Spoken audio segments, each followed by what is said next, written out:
यहाँ पे प्रोटेस्ट करता है, अपनी मांगे रखता है। किसी को एक खालिस्तानी बोल देते हैं, किसी को टुकड़े टुकड़े गैंग बोल देते हैं। मान लो करप्ट लोग बैठे हुए हैं गद्दी पर, जब तक इनको अकल नहीं आएगी, देश जागेगा नहीं, इनको अकल नहीं आएगी, तब तक ये जो आज हमारा तकरीबन 1000-2000 आदमी आया था, तो आगे 1,00,000-2,00,000 आदमी आएगा।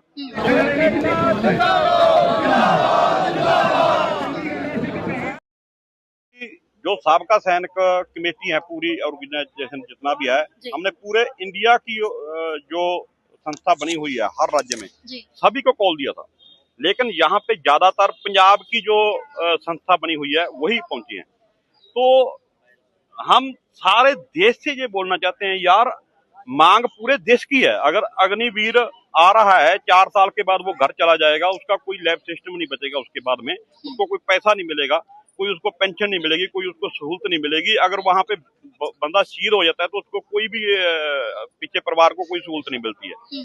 तो अग्निवीर का और 1 रैंक 1 पेंशन में भी हमें सरकार ने जो अफसर लोग हैं उनसे भी हमें बहुत ज्यादा फर्क डालकर, क्योंकि वो बनाया ही अफसर लोगों ने था। हमारा जो ओआर महकमा है उसको तो ये बीच में बिठाते ही नहीं, अपनी मर्जी से उसको डिक्लेयर कर देते। तो वो मांग थी हमारी कि हमें भी हमारा एक ग्रुप वहां पे जब बोर्ड आउट करते हो तो हमारा एक ग्रुप ओआर का जेसीयू तक का वहां पे बैठना चाहिए। ऐसी 2-4 मांगे और है जो हम लेके यहाँ पे आए हैं, और पूरे देश का हमें फिक्र है। हम देश के लिए जब गोली खाने के लिए 15, 20, 30 साल वहां पे रह के आए हैं, आज जो देश में बन रखा है, बच्चे यहाँ पे आए थे उनको पिटाई किया गया, और भी बहुत कुछ हो रहा है देश में। जहाँ पे भी कोई बोलता है उसकी आवाज को दबाया जाता है, उसको मारा जाता है, और ऐसे लगता है कि जैसे जो भी आदमी बोलता है ना उसको ये देश विरोधी बोल देते हैं। तो वो सारे मुद्दे हमने यहाँ पे बोले हैं, और देश के लिए बोले हैं। हम देश के लिए जान आज भी हम देने के लिए तैयार हैं, लेकिन देश जो सैनिकों के लिए क्या करने के लिए तैयार है वो हम इनको डिमांड दे चुके हैं। वो आगे देखते हैं क्या करते हैं। क्या सरकार सैनिकों के साथ नहीं है? बिल्कुल नहीं है जी। हमारे साथ इन्होंने जैसे कोई मतरेई माँ का बेटा होता है वैसे किया है हमारे साथ, वो सौतेला व्यवहार, हाँ सौतेला व्यवहार हमारे साथ किया है, और 2-3 बार किया है इसी सरकार ने। तो हम उसी चीज को इनको जगाने के लिए यहाँ पे आए थे। पूरा देश यहाँ पे आपको दिख रहा है बर्बाद हो रहा है, बुरे हालात बन रखे हैं। हर आदमी को फिक्र होना चाहिए देश का, देश का फिक्र होना चाहिए। यार आप बेच रहे हो देश को, अगर बेच भी दोगे तो आप कहाँ ले जाओगे उसको? विजय माल्या या नीरव मोदी या और चले गए हैं बाहर, उनको पकड़ के लेके आओ ना यार। जब कोई ऐसा बंदा होता है जिसको इन्होंने पकड़ के लेके आना, उसको ले आते हैं। पकड़ के कई बंदों को इन्होंने देश में लेके आए हैं, लेकिन वो जो हमारा धन लूटकर वहां चले गए हैं, हमारा देश के ऊपर इतना कर्ज है। विजय माल्या है, नीरव मोदी भी है, एक और बहुत चले गए। हाँ ललित मोदी। मोदी नाम ही मेरे को तो ऐसे लगता है जैसे कि लुटेरा होता है। सारे मोदी लुटेरे नहीं होंगे, अच्छे भी होंगे, लेकिन 2 तो सामने आ गए, तीसरा हमारे सामने बैठा है जो आराम से अपनी फोटोग्राफी कर रहा है पूरे देश में। बस कैमरे लगा रखे हैं, जहाँ पे भी जाके फोटोग्राफी करता है कि मैं मोदी हूँ। ठीक है यार, आप मोदी हो, आप हमारे पीएम हो, हम आपको सत्कार से बोलते हैं, लेकिन आप ऐसे भी काम मत करो ना हमारे साथ कि हम आपको मजबूर होकर हमारे अंदर से जो पैदा होता है वो बोलना पड़े आपको। हम बोलना नहीं चाहते हैं। सैनिकों के सम्मान में प्रधानमंत्री बॉर्डर पे जाते हैं या तमाम जगहों पे जाते हैं और उनके जैसे ड्रेस वेशभूषा पहन के उनको सम्मान करते हैं। नहीं, वो कल्ले सैनिकों के पास में नहीं जाते हैं। वो अगर बिहार में जाएंगे तो बिहारी ड्रेस डाल लेंगे, बंगाल में जाएंगे तो बंगाली सीख लेंगे, थोड़ा बंगाली बोल देंगे, पंजाब में जाएंगे तो पगड़ी पहन लेंगे। लेकिन वो एक कैरेक्टर मान लो उसको दिखाते हैं जाके कि मैं पंजाब के भी साथ हूँ, मैं बिहार के साथ में हूँ। चाइना में जाएंगे तो बोलेंगे मैं चाइना में भी जहाँ पे आजादी की लड़ाई लड़के गया हूँ। तो उनका वो एक मान लो जैसा एक्टर होता है ना एक, तो वो एक्टिंग करते हैं सभी जगह जाके। कोई वहां पे किसी को कुछ देख तो आते नहीं, कोई उनकी बात तो सुनते नहीं है, ना ही किसी को कुछ बोलने देते हैं। वहां जाके अपने मन की बात बता देते हैं, लोगों के मन की नहीं सुन रहे कि लोगों के मन में इतना गुस्सा है तो उसको कैसे शांत किया जाए, उनकी मांगे कैसे आप सुनो। तो सैनिकों के मन की बात कब सुनेंगे?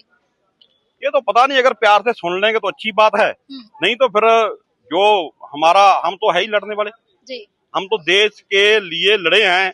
अगर हम अपने लिए नहीं लड़ सकते तो देश के लिए क्या करेंगे? जो बंदा अपनी रोटी कमा के खुद खा नहीं सकता वो दूसरे को कैसे दान कर देगा?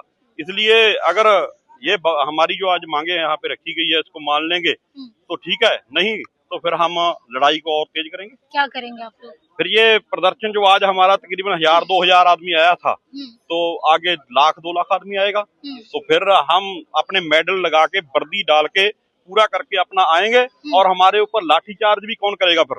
हम भी इस देश के फौजी हैं, वो तो चलो उनको बोल देंगे देशद्रोही हैं। अगर हमें मेडल लगे हुए हमारी नौकरी का सारा तामझाम हम लगा के जहाँ पे पहुंचेंगे तो हमें देशद्रोही अगर फिर भी बोलेंगे, फिर देश जाग जाएगा। कि सैनिक भी अगर इसके सैनिक जो है जो देश के लिए लड़ रहे हैं वो भी अगर देशद्रोही हैं तो फिर देशद्रोही कोई और है, फिर वो पहचान जाएगा पूरा देश और जाग जाएगा। फिर सरापा चाहे हमारी मांगे भी ना पूरी हो लेकिन देश तो जाग जाएगा। लेकिन सर, जब पंजाब के लोग धरना देते हैं, आंदोलन करते हैं, तो उन्हें सीधे खालिस्तानी, पाकिस्तानी उनको नाम दे दिया जाता है। पंजाब के लोगों को नहीं दिया जाता। जो भी करता है जी, जो भी यहाँ पे प्रोटेस्ट करता है, अपनी मांगे रखता है, किसी को एक खालिस्तानी बोल देते हैं, किसी को टुकड़े टुकड़े गैंग बोल देते हैं।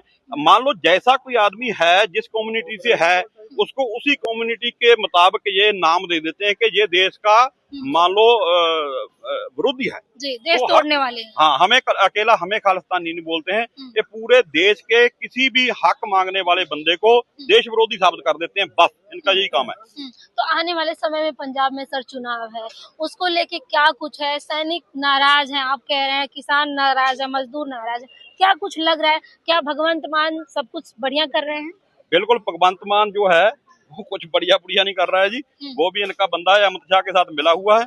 कोई भगवंत मान अच्छा काम नहीं कर रहा है, बिल्कुल जीरो है वो। केजरीवाल जो है वो पूरे पंजाब के पैसे के ऊपर ऐश परस्ती कर रहा है। पूरे पंजाब का पैसा वहां पे आता है और पूरे जितने भी स्टेट है वहां पे जहां चुनाव होता है हमारे पंजाब का पैसे से प्रचार होता है वहां जाके। पूरा पंजाब के ऊपर 2.5 लाख करोड़ का कर्जा था, आज 5 लाख करोड़ का कर्जा हो गया। डबल कर्जा कर दिया। 70 साल में 2.5 लाख करोड़ हुआ था और 5 साल में 5 लाख करोड़ हो गया। लेकिन काम 70 साल में जो हुआ था 5 साल में उतना नहीं हुआ है। तो बाकी पैसा फिर चला कहाँ गया है? इसलिए वो भी सारे ये जो सरकार कितनी भी होती है वो सारी देश को लूटने के लिए है, क्योंकि करप्शन हमारे खून में चला गया है।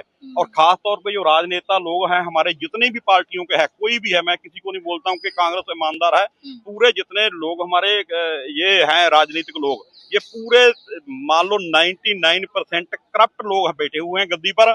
जब तक इनको अकल नहीं आएगी, देश जागेगा नहीं, इनको अकल नहीं आएगी, तब तक ये लूटते रहेंगे। अग्निवीर से क्या दिक्कत है सर? अग्निवीर तो कह रहे हैं बढ़िया योजना है, तमाम युवा नौकरी पा रहे हैं उसमें। अग्निवीर योजना 4 साल के लिए है, तो 4 साल में आदमी कुछ सीखता भी नहीं है, ट्रेनिंग ही नहीं आती 4 साल में। तो हम मान लो 25-30 साल नौकरी करके आते हैं, तो 4 साल में तो हमारी सिखलाई होती है, 1 साल की तो ट्रेनिंग होती है। उसमें 2 साल यूनिट में आके किसी भी यूनिट में चला जाता है, 2 साल उसको पता चलता है कैसे क्या करना नहीं करना। तो उसके बाद में फिर उसको पेंशन चला जाता है बंदा। जब तक सीखता है उसके बाद पेंशन चला जाता है, उसके बाद में आके वो आदमी इधर अडानी बानी का गनमैन लगेगा। सर, भारी अमाउंट मिल रहा है, कह रहे हैं कि उनको भारी तादाद में जब वो निकलेंगे अग्निवीर बन के तो उन्हें एक मोटा पैसा मिल रहा है ताकि वो जाके अपना बिजनेस, रोजगार कुछ भी कर सकते हैं। कुछ नहीं कर सकते। 10 लाख रुपया मिलता है। 10 लाख में आजकल क्या आता है? 2 भैंसें आती है। पंजाब में 5 लाख की एक भैंस आती है। अगर लेनी हो तो 2 भैंस आएगी, उसको तूड़ी कहाँ से डालेगा आदमी? कोई रोजगार नहीं तोड़ सकता है। भूखा मारने का प्लान है पूरा, कि ये योजना है जो ये सिर्फ कारपोरेट को गनमैन पैदा करके सिखलाई देने के लिए इनको। तो भाजपा के कुछ लोग हैं जो कहते हैं अग्निवीर बन के आएंगे तो आके भाजपा कार्यालय के बाहर पहरेदारी करेंगे, चौकीदारी करेंगे। वही चौकीदारी के लिए उनको सिखलाई फ्री में दे रहे हैं। फौज का गवर्नमेंट के पैसे से अग्निवीर को सिखलाई दे के उसके बाद में अपने घरों के कारपोरेट घरानों की फैक्ट्रियों के आगे फ्री की सिखलाई दे के गनमैन देने के लिए अग्निवीर योजना है। ये बंद होनी चाहिए, ये हमारी सबसे पहली मांग है।